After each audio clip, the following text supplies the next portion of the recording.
एक और लंबा दिन शुरू हुआ। मेरे बच्चों के लिए, मेरे खानदान के लिए मेहनत करना होगी। फू, ये थैला वाकई भारी है। मैं हार नहीं मानूंगा। मेरे बच्चों के लिए हर मुमकिन कोशिश करूंगा।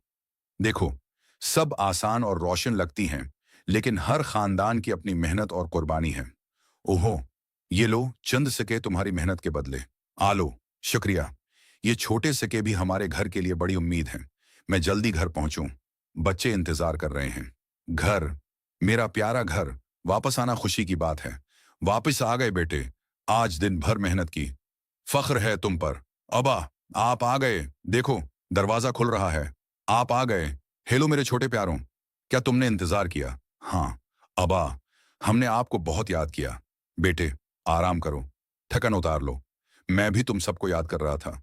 खानदान सब कुछ है। चलो खाएं। माँ पहले खाएं। सादा सा खाना, लेकिन सबसे बड़ी खुशी देता है। अबा, ये मजेदार है। मुझे खुशी है कि तुम्हें पसंद आया।